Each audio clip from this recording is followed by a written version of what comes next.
The Ahmed Kathrada Foundation will this month mark what would have been the 93rd birthday of anti-apartheid struggle veteran Ahmed Kathrada. A series of programs and events will be held to celebrate Kathrada's legacy as a lifelong activist against racism. And on Tuesday, exactly a year after their death, the foundation, supported by a number of civil organizations, will host a memorial rally for corruption fighter Babita Deokaran. The foundation's executive director, Neeshan Balton, joins us now to tell us more about their programs. Neeshan, thank you so much for joining us on our platform this morning. I know that we're a few hours away from the opening of the exhibition. Just talk to us about that and why you decided to go in that direction to honor Uncle Kathy today. Thank you very much. As you correctly say, today would have been his 93rd birthday. We thought, well, we've been working on this for the last few years. Fortunately, we were able to get a grant from the National Lottery, the Heritage Council, and Constitutional Hill made available a venue that was the most appropriate for an exhibition of this nature. And once we had all of this in place, working with a professional company like Dream Fuel, who then put together the exhibition, when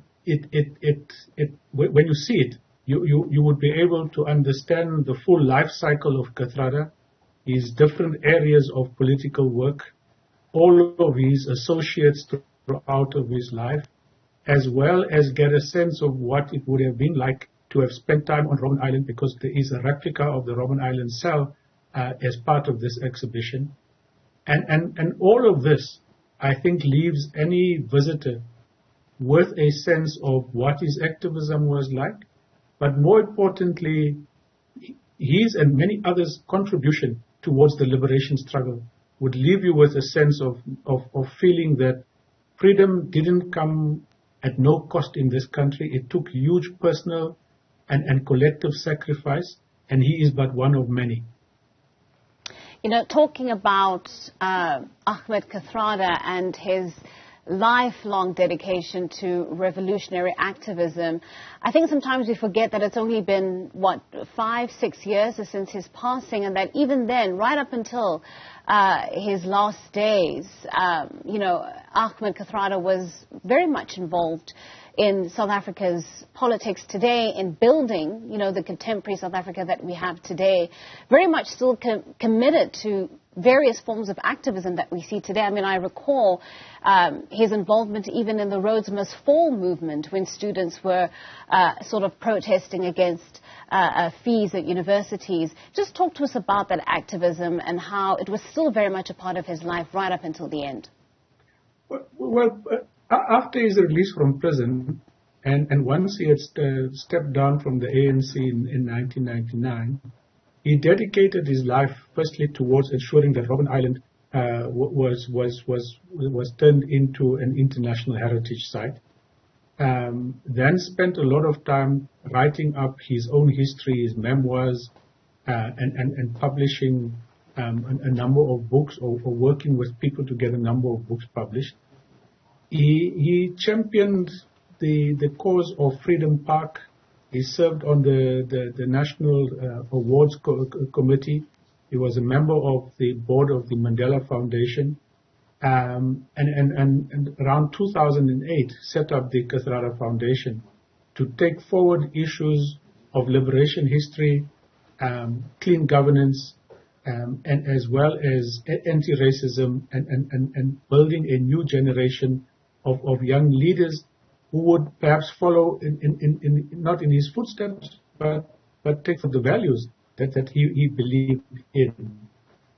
In the course of that work, he would have championed the issues, or he supported the Fees Must Fall movement. He was present at a couple of the demonstrations at Wits University, was very passionate about the Palestinian political prisoners, made his voice known around attacks on the judiciary, was very unhappy with the treatment towards, or not allowing the Dalai Lama into the country at the time, and over the years became more vocal on issues of corruption, maladministration, but spent a huge amount of time talking to young people across the length and breadth of the country about history, but also about their responsibilities in terms of making this democracy work better.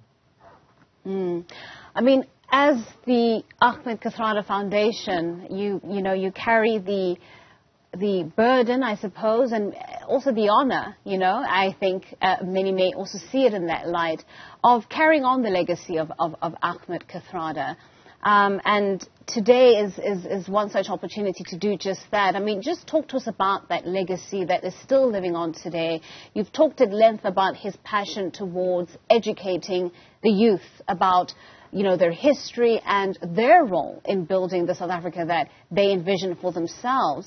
But as an organization, I mean, what work are you also sort of lending to that legacy? Well, we take forward his legacy in four particular ways.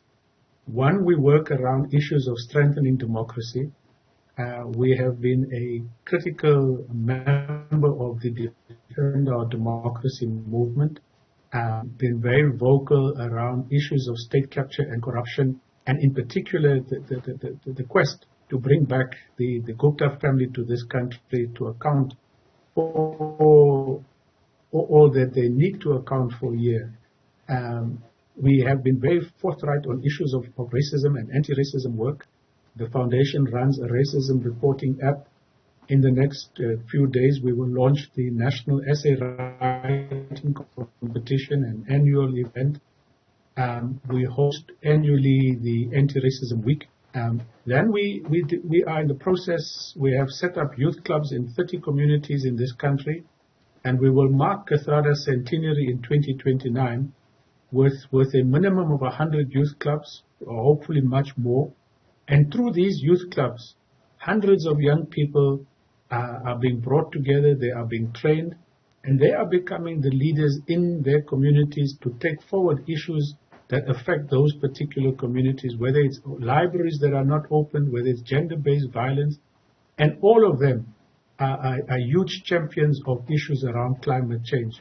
Lastly, we do a lot of work around liberation history. And this month in particular, we took huge delegations to the grave sites of the women of the 1956 march. We commemorated the 40th anniversary death of Ruth First. And we will, on Tuesday, as you said, commemorate the first anniversary of the assassination of Babita Deokaran, because that is part of our contemporary history. So collectively, all of these are different elements of Kathrada's life and issues of interest and values that he espoused in all of his years of activism. Very quickly, Neeshan, while we still have you, South Africa is embroiled in, this call for the president to resign amid these allegations regarding the Phala farm robbery. As an organization that has been quite committal in terms of defending this country as a constitutional democracy, what are your thoughts on particularly the decision made by opposition parties to initiate this bid to impeach the president, but efforts across all sectors of society to hold the president accountable? Well, I think in one sense we agree that the president needs to account. He does need to say what exactly happened at that farm. And we align ourselves with the comments made by Cheryl Carolus at the conference held by the Defend Our Democracy movement. We are quite happy that Parliament has started the proceedings that it has, and look forward to the establishment of this committee that will start looking into whether there is a case that the president has to answer for. And within that context, we are happy that parliamentarians are wanting to hold the executive to account. They, however, need to follow the procedures that will get to the end result, which ultimately must be one that clears this issue either way for the president and for the country.